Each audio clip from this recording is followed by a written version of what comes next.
أعوذ بالله من الشيطان الرجيم بسم الله الرحمن الرحيم الحمد لله الذي هدانا للإسلام وما كنا لنهتدي لولا أن هدانا الله لقد جاءت رسل ربنا بالحق ثم الصلاة والسلام على من بعث رحمة للعالمين محمد المصطفى وعلى آله وأصحابه ومن تبعهم بإحسان إلى يوم الدين أما بعد سلام الله عليكم ورحمة الله تعالى وبركاته أمبارو إن شاء الله تعالى أمنا نقول لك continuer no ye hejuye donc wala timini ankmana umraka donc umra talaban insha Allah taala amana kuma bi hejule ka ayo kuma na me kosobe heji ale nyami no doni o kama anya tlanfla insha Allah taala ala ka famya ko madama donc heju fle ibaye asigino arkanu do le ka lo sendo le bala a lo sen lo senani le ni ka o do toy ibaye ka heji tenya fube nanay ikaye donc o folo jumane al ihram ko le di ole kan ganiasiri ka heji ganiasiri an wala timina inana fo mikatula labbaika allahumma umratan ikaye me bibena fole labbaika allahumma hajjan ole ganiasiri donc ole heji ka sibasima foloye aflana alwukufu bil arafa katalo arafa keneka fo ye kinyana jagboya o ye heji ka rukunu brebe dole heji ka losin brebe dole be arafa ye ala ka kire ko ta alayhi salatu wassalam al hajju arafa kuni kame ko haji ko arafa le da ikela mo susu fo arafa kene ye ikaye donc ole aflana ye a losin sabana ole a tawafu ifada ikaye tawafu mi bena take ibena take arafa lo kofe wa fo tawafu ko tawafu ifada o ye hejika tawafu do ye obligatoirement obima o ye hejika losin dole mi na tsekata ako ikaye ananna ole asai bena safa wal safa marwa buri ifan ka taw ifan kan ko kefana ikaye o lebe hejika losin nani o ko fe fana eba fana wajibatu dobe heji la fana a wajibatu fara jumane al ihram min al miqati o ko bidi etanganiata yoro la anga yoro minu fonga ka chine yoro lole bla pour le monde entier islamique bekan ki ka heji nganiata wala ma umma nganiata o yoro ndola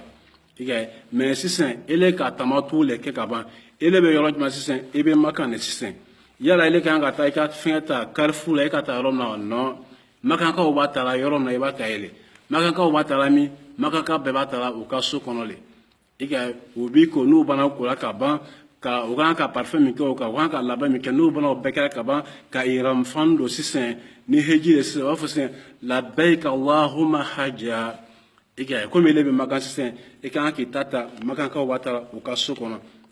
na so bi ka mo le fe ba ta ti ka so kono na so be hotel la ne ki ko kaban e ba ta ka hotel la e so sisan ka ji sisan ka islam na amnda be asama ikaye o ye wajibatu foloye a wajibatu flana se الوقوف بالعرفة إلى الغروب إكن كاسي عرفة إكن كاتو عرفة كنكا فتري تابي كاتري كون عيبي وي من الواجبات الحج وي هجي كواجبنا كودو فيه تري بين كون عرفة تري بين ينا ليسلو كابوي إكاي ني بولا كاسو تري ما بين واجب عليك الدم إكن كا جيلي بونو يسادوي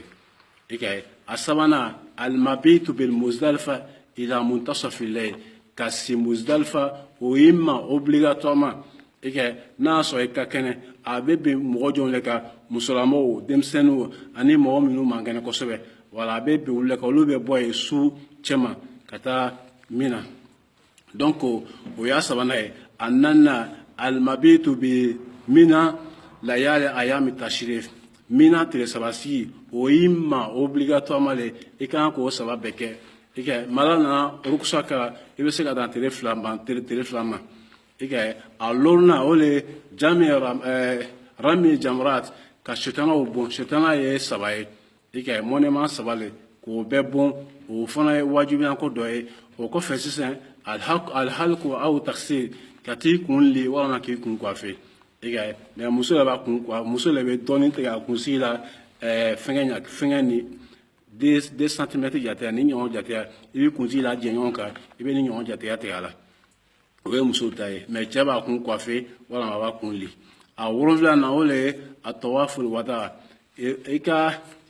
o le wa tawafu o le bɛ kɛ dernier ye i bɛ taa alikaba tawafu k'o kɛ dernier ye k'i la heji clôture n'a ye mais souvent a bɛ bɛn musolamɔgɔ kan n'a taara bɛn muso ka hayida ma y'ale autorisé a bɛ se ka taa problème t'a la walama muso min jigila ka bɛn ma fana yafa bɛ kɛ o ma a bɛ taa fana ani mɔgɔ minnu fana bɛ Makan n'u sigilen don Makan a tɛ olu ma diyagoya parce que olu tɛ taa olu ka dugu le wala ele min bɛ taa jamana wɛrɛ wala ele de kan ka o de wa kɛ hali bi ala yafa ala diɲɛ faamuya ko ɲɔgɔn dama donc ninnu ye wajibu le heji wajibu ni ka dɔ to ye i b'a ye i bɛ saga bɔ n'i ma saga sɔrɔ k'i bɛ tile 10 sun don i bɛ tile 3 sun don heji kɔnɔ ye ni heji banna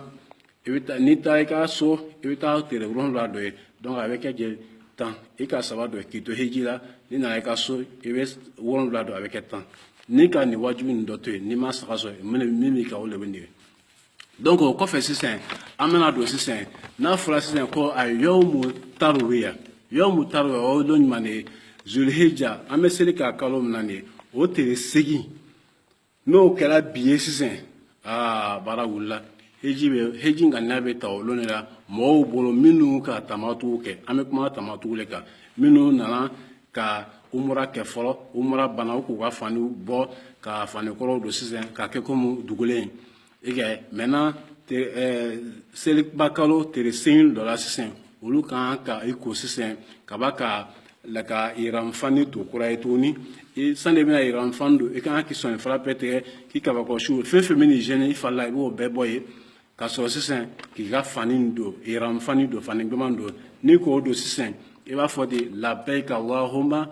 hajja n tigɛla n nana i ka wolo jaabi n bɛna na heji kɛ muso b'a fɔ ten cɛ b'a fɔ ten mais muso iranfani ta t'ale ma fani nɔgɔy'ale ma mais a ye kɛ fani min b'a fali fan bɛɛ sutura a ɲɛ tɛ fermé a fana tɛ gan don a bolo la mais fani in kan ka bɔn duguma a kan ka kilo wasa fani transparent fana tɛ fani ma brodé fana maquillage t'a la brillant t'a la a bɛ kɛ fani simple naturel voilà ala diɲɛ faamuya ko ɲɔgɔn dan donc i b'o ŋaniya ta i ka hôtel la walama n'a sɔrɔ i nana i ka mɔgɔw de fɛ i b'a ŋaniya ta olu fɛ yen lon juma zulhijja tile 8 o b'a fɔ ko yɔmu tarwiya n'a ye k'o ŋaniya ta ka ban sisan a bɛ bɔ sɔgɔma direction Mina a bɛ taa Mina le donc n'a ye taara se Mina ye a bɛ seli fana seli o yɔrɔ la a l'heure la seli bɛ 4 a b'o kɛ 2 seli fana bɛ kɛ lɔ 2 a n'a waati sera lansara bɛ kɛ lɔ 2 a n'a waati sera fitiri bɛ kɛ lɔ 3 o tɛ changer safo bɛ kɛ lɔ 2 donc a bɛ to o cogo la ka taa se fayiri ma ni fayiri nana ban sisan n'a nana fayiri seli sisan o bɛ bɛnna tile 9 le ma o bɛ bɛnna zulhijja tile 9 o lon de ye yawmul arafa donc a bɛ mun kɛ sisan direction arafa a bɛ arafa sira le na sisan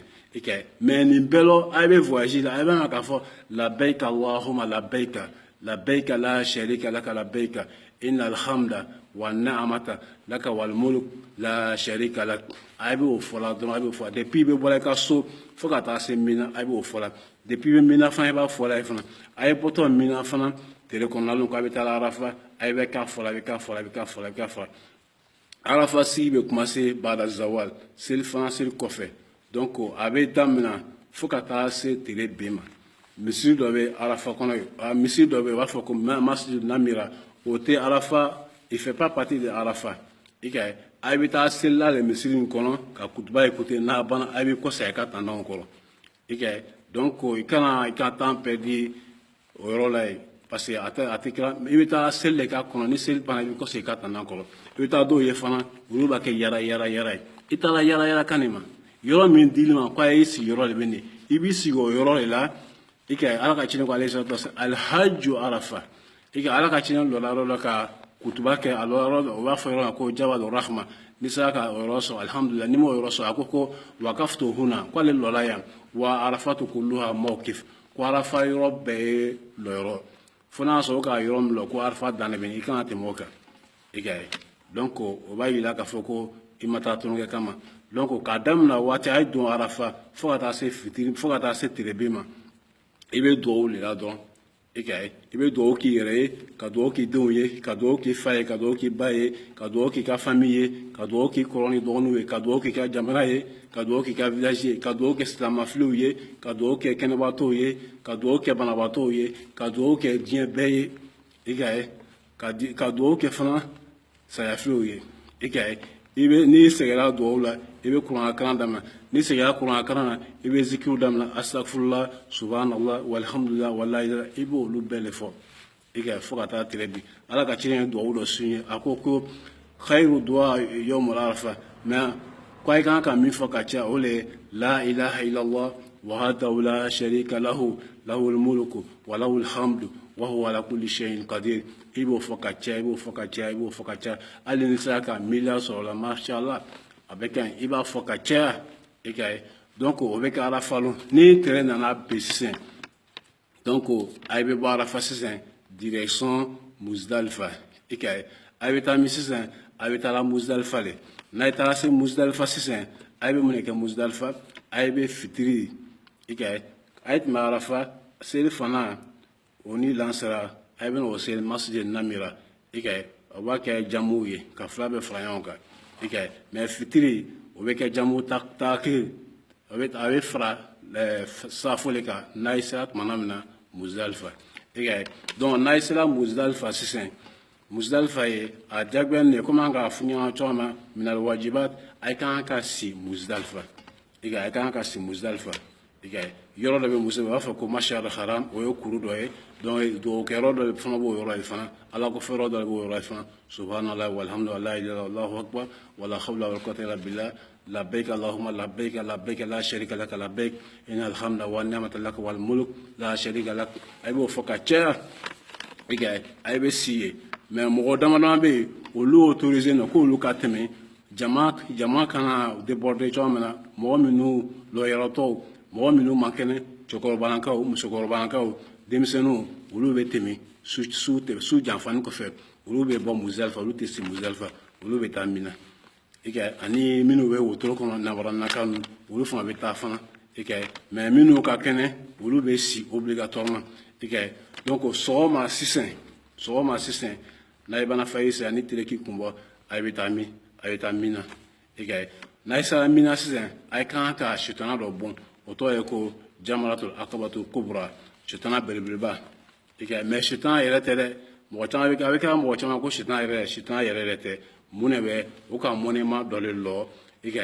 mɔnɛma tɔgɔ ka bon fɛn dɔ kɛ nɔ k'an ture o ka kuloti kɛ k'an ture donc n'i b'a bɔn i b'a bɔn ni bɛrɛkisɛ 7 le ye a bɔn ko i b'a fɔ allahu akbar allahu akbar allahu akbar a kan ka mɔnɛma nin sɔrɔ wala a bɛ bin kuru nin kɔnɔ mais n'a ma se mɔnɛma nin ma a ma bin kuru kɔnɔ a bɛnna kuru nin kɔfɛ a ma ɲa i b'a reprendre mais n'a bɛnna kɔnɔ a ka ɲi n'a fana ka mɔnɛma nin sɔrɔ a fana ka ɲi donc i b'o yɔrɔ faamu kosɛbɛ a bɛ bɔn siɲɛ 7 yɔrɔ jumɛn mina i ka ye donc n'a ye k'o bɔn siɲɛ 7 sisan mina o kɔfɛ sisan i bɛna sisan ka i kun i bɛna sisan ka i ka saga faga i ka ni k'i ka saga faga o kɔfɛ sisan i b'i kun li i ka mɔgɔ min ka tamatu kɛ a ɲininu a tigi fɛ k'i ka hadiya dɔ bɔ tamatu la i ka i bɛ saga le bɔ tamatu la ni saga t'i bolo i bɛ tere saba sun don heji la ni sera i ka so i bɛ tere 7 sun don i ka donc i b'o saga le faga sisan o kɔfɛ sisan i b'i kun li donc n'o kɛra sisan i b'a ye fɛn minnu tun ye interdit ma k'a fɔ i kana i sɔnifara tigɛ i kana sili ka bɔ i fari la i kana chapeau don i kana fani don i kana pantalon don i kana siribu don olu interdiction bɛɛ bɛ wuli i ka a tɔ ye to mun de ma sisan muso dɔrɔn n'a sɔrɔ i ni muso ye ta laɲɔgɔn tɛ se ka don i ni muso cɛ o kelen de ka interdiction ma wuli ni ni cɛ de fana taara fan interdiction bɛɛ wulila ka bɔ muso kan fo a tɛ se ka la cɛ fɛ fɔlɔ i ka donc o kɔfɛ sisan i bɛ sɔrɔ sisan k'i ko sisan i ka ni k'i ko ka ban sisan i bɛ taa min direction Maka ibe Maka Islam na sisan ika ibe ta mun ke na Islam Maka ibe ta mun ke tawaful ifada heju yere ka tawafu ibe ta ole ke sisan ika ibe akito toujours ni be dona misiri na ibe doni sembrele comme anga misiru iba fo bismillah allahumma iftah li abwaab rahmatik bismillah allahumma salli ala muhammad allahumma iftah li abwaab rahmatik ni mo lo ibe dan bismillah ma ibe doni ikini bro sen misi masjid haram kono donc na dona sisan ika umra tawafu ke choma net ale kene ibe terena kata se hajar aswad al kaba ikat karile hajar aswad be kutimna ibe tala yorolla ni tala se jama ka ibe buru samale afa bismillah allahu akbar ika ibe na tawafu le commencer mais ni be tawafu ka ibe umra ta tawafu la tawafu kudum la etunga ikaba dorati etunga le daire ni ka chai ika fani mi bla kaba be daire mais nina kaba te daire ika tawafu le fada la hejita ka tawafu kaba te daire ika nika video do écouter ama fina ngui kan ka ikaba dorati daire ka tawafu ke ni ban tawafu le va fermer mais il fada na ate daire ika fani be ke ki ifambe la fe ifambe fe ibe tawafu ke et puis fana tawafu ya uron la le asaba premier tawafu kudum la umra ta tawafu la asaba premier ibe boli misenika ni kala che mais hejita été boli misenika ibe ta maleke ibe uron la bekete na uron la banaka ban ibe ta lo flasel makama ibrahim lo premier suratul fatiha ani suratul kafirun lo flana suratul fatiha ani suratul ikhlas kul wallah ni bono la sine ibe ta zamzam jimi ni bono la sisen ibe ta safal marwa borike kuma nga fo chomna ni يقول الله صفا كفو أبار أعوذ بالله من الشيطان الرجيم إن الصفا والمروة من شعائر الله فمن حج البيت أو يتم فلا جناح يطوف بهما يو ففوق تعدو بلا دنا يبي كما بتاع ردنا يبا بكتي نيبنا ولا سيسن interdiction mitimika o wula ka bo sisen ne ibisi ka se furu musama wala ibisi ka se furu chama ike o koro sisen ko interdiction bana donc ebe mo ke sisen ibi ko se tuni mina ike ibi ko setun kana mina ebe na mo ke mina sise ebe na mina te saba sigile ke sise ike o be pena serikalo teletani kere teletani fla teletani saba ibo be ke mina ike donc teletani kere lo soma ni sele français bana ibe bo ibe na shetana fitini ibe na kana obon ike ibe na kana obon fenge ibe na kana obon ni brexe wuron lai iba fa Allahu akbar iba bon Allahu akbar iba bon ni ba iba fa Allahu akbar iba fa fo shia wuron la jatia ike ni bana wala ibi nyashin kibla ma ibe do okay o ko fe ibi ta deuxième ma fana ike ça ne bena a bon ibi nyashin kibla ma ibi ba bon ike iba bon shia wuron la bismillah iba bon Allahu akbar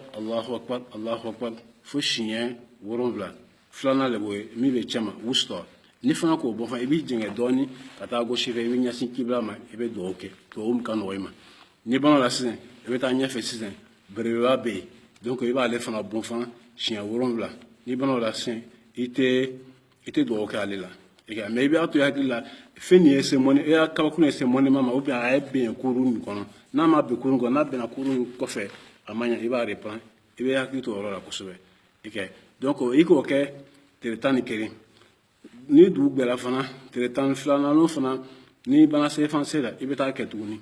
eke mais ni jama ka souvent avec to il faut souffrir aba bon faut souffrir faut faire do bito faut faire tellement que jama ka sha donc au teletani flana no fana iba bon to iba be bon to la iba da na fitilement ni chamata ani laban breva iba tunu kana teletani sabana no fana iba ko to la fana ibe na ta kana fitini bon kana chamata bon kata la ban breva bon. Okay. Donc ni bana wala sisen ibe na mo ke sisen ibe na ko se tuni ibe ni ko se tun kata maka okay ibe ta maka ibe ta mo ke sisen wa fo ko tawaful wada ore wa tawafu ibe ta wala ke sisen al kabala okay me oye ni ta kata o ke ro sisen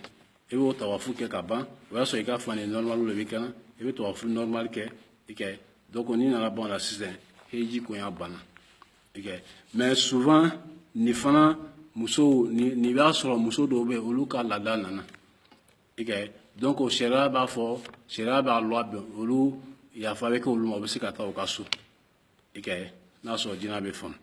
tawafu ni la dara nana kaban ite se ka tawafu ibe se ka heji bara beke ibe se ka heji bara beke me alkaba me ite alkaba me ibe se ka safar maro burike me ite se ka alkaba me fo la da itege wala ma wolo jeli itege donc ambam so abi hakito ro ko sebe ibe do be tala do to fe ka fo ko ye fladuma o be se ka ke ko la da be sote lomba ko be se ka ben ko na te problème ke ka santé la ike mais na be problème ke ka santé i va toy ala le kani blala ala kala ka ke kum kama donc ya fakan nima ali bala dina fama ko nyima dama donc tawafu wala jon le ba ke minu bra jama ngre kana mais na so re si même makane tawafu wala tilema parce que ele teta rosi wada ko le kana kiya danne parcours ke al kaba yena kana la mini ka wori wadi ala ka boma ike donc nini ne wa foko al hajju atamato tamato ka hajju beke ni jola ala ka cina alayhi salatu wasalam ako kwanye ni neta parce que mona nina l'enfiable na ibe reposer et puis te sege mais donne na repotala et puis perdu à la fin et ga to flani mais afla asaba bekan al bala dia fama kono mais mi no ya ka bon ala ka cina kwanye o le soaji na so kuma be fon mais ni le ko be don fa fan alhamdulillah be siga to flan do la ken soaji a besaraye aljannale kuni ka ka kecho nyuma kuma la ka cina ka kecho na sara fuitila illa aljanna fo arjine et puis be ko se kana ka sofana avec ko mi isoro alumna jurumu fuitila ike o hajitaye albala dina fo me ko madama donc ibe do be ta sisen ziyara o ke be ta masjid be ta la ka cina ka misilla kata misi visiter kata do ka la ka cina alayhi salatu wasalam ka do ke abubakar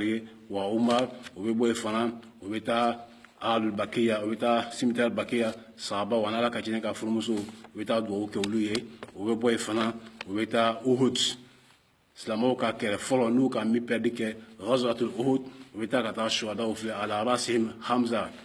nto la keremna wita ka ta ofle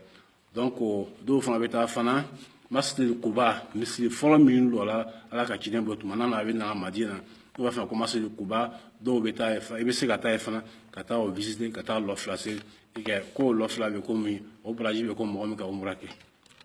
et que donc nous les conseiller nous les la likon les en kan kanilon ka long et kan kanilon les sani beta hijila et que quand faut que c'était ni ka dina dole a loin obligatoirement ala ka chine ko de kozo ani manasika kwa ya ka heji kecho nyuma ayo de ne fe nya kecho ma ya kete ika kan no lo ne fo sani beta heji la ika mena fa sini ga beta heji la do ya go heji la para mo do la na to to la de sina fa a ibena ta heji la nyina amini ta heji la nyina ama fo lo ika do beta kete kata ke mo ko ite o fona man al bala dina fo me ko mala ika kan no lo ne sani lo mbese amalo ta di ala kan hejuma modo minu beta la fana kata ala ka china ka kaburu visiter do beta ka heji begala jila ibeta la kata salatu le kala ka china alayhi salatu wasalam mais ni le ta kungonya fo yan ko ka ile makonya ko be se kile makonya kata kuma fo kwa o ka yo kile yen asala le kan ko ken o e shirki ale ike o e flanga fo yale ni ko ka do ibene ka bara ika heji be benajila ika flanga fo yake donc aba yere ko so yora ko sebe ibita duo le kala ka ci dal so tu ko ta duo kala ka ci ay so ni yeso tu kala ba ko se ka tan ike na ma fo ko ta ku ngonya fa ay ku ngonya na bo non o ale to ke ba ala ka ci ko dal yeso tu asa ko le ala ka jone abdullah wa rasul ala ka jone be ala ka ci den be ike donc ibita mi ke o le ka so tu kala mais ka ta ku ngonya ni afa ay ku ngonya na bo non ibe yere ko so ibe ba hijira ro na ibi ka hiji be ke dinga kono ki ko se kana ko haja minu beta ka ta la in konsan ka bla okuna oni heji te nyon yes la ken na ki da iba san ka fo ko ni ma san kwa te fi malaji wa no oni ka heji te sa ken ni ka san ni ma san fa ni ma san ani ka heji te ro ken heji ra malon yere o ya arabu ka masile fa ba ka o fam na be mo ko na fo ka laji te ike ani la jirati rosuke abi male arabu ka abi male ka kon heji renye an kan ko ro fam ko amalo ta dala ka dina fam ko madama amalo ta dala ka ambato na aminu beta amalo ta de ala ko mata ko mase ba alo tala ba fata ta malaika ta ma ko be bala alo tala ko di wa man yakhruju min baytihi ba'da a'udhu billahi minash shaitanir rajim wa man yakhruju min baytihi muhajiran ila Allah wa rasulihi summa yudrikuhu al-maut faqad waqa ajru ala Allah. Allahu akbar. Kunile mo baraka so muhajiran ibe hijra burma ila Allah katalo talama ibe ta umra lekewa ube ibe ta hiji lekewa summa ube ibe ta jihadira summa yudrikuhu al-maut itola uslaka sayata alaysara. Allahu akbar. Kuelala kwika ikasara okalo talaka hake ikasara okalo talaka hake aka kisara nyumana okama hake ikai donc ikan kan ni fam voyage kan ko bebe voyage kon donc pardon kan kan ni fam voyage kala kan ni fam amalo ta de ala kan voyage ko an voyage kala nyumata ko nyumase kan nyom ke an bela jenni amalo ta de ala ka heju mina baram meta ke kata ka ke nyumala amalo ta de ko nyumata ko nyumase. ربنا اغفر لي ولوالدي وللمؤمنين والمؤمنات وللمسلمين والمسلمات الأحياء منهم والأموات سبحانك اللهم وبحمدك أشهد أن لا إله إلا أنت أستغفرك وأتوب إليك صلوا على رسول نينت مي عمرة تماتوي عملوا ترى على كامنا بلا جنما والسلام عليكم ورحمة الله وبركاته.